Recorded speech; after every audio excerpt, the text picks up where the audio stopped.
Hello বন্ধুরা, welcome to my first mini blog. আমি টুসি। আজ শেয়ার করবো আমাদের বাড়ির রান্না পুজো বা কিভাবে পালিত হয়।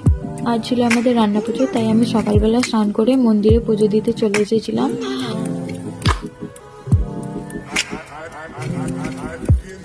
তারপর পুজো দিয়ে বাড়ি এসে দেখি যে মা মাছগুলো নিয়ে বসে পড়েছে বরফ গলাতে।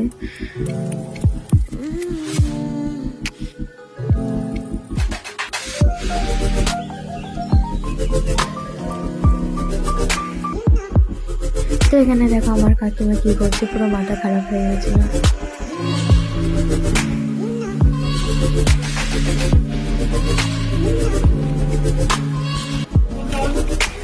Hello guys, welcome to our রান্না পুজো ব্লগ। এর হচ্ছে একটা তার কাটা, এটা হচ্ছে আমাদের মাঝখানে ইন্ট্রো দেওয়া হচ্ছে। তুই এটা কখন দেবে জানি না, কিন্তু আমি এখন বলে দিচ্ছি। তো আমার কাছে এরকম অনেকই ক্লিপ নেওয়া আছে, কারণ আমি একটাও পোস্ট করিনি, তাই জন্য আমার দিদি বলে দিয়েছিল যে ও আদৌ ছাড়বে নাকি জানি না। তো এখানে আমি আমার ভাবিকে নারকেলগুলো ফাটিয়ে দিতে বলেছিলাম, আর কিছু নারকেল করতে বসে পড়েছে। আমাদের রান্না পুজো নিয়ে আজকে রান্না করে রাখা হয়, তারপরের দিনই এটা খাওয়া হয়।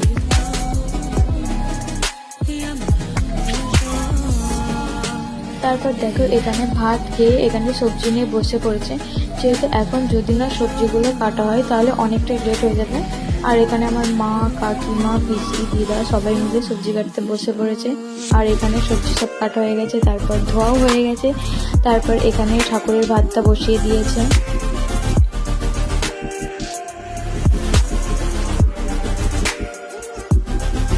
আর এখানে ভাত হওয়ার পর সব রকম ভেজে নিয়েছিল। তো এখন বাজে প্রায় 2:30টা।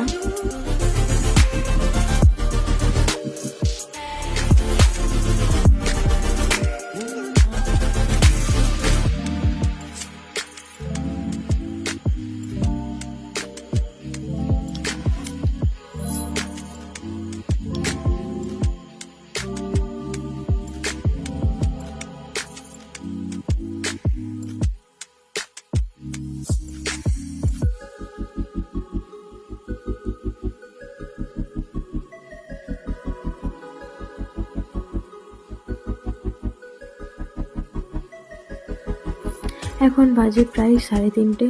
তো চলো কি কি রান্না হয়েছে তোমাদেরকে দেখিয়ে দিই।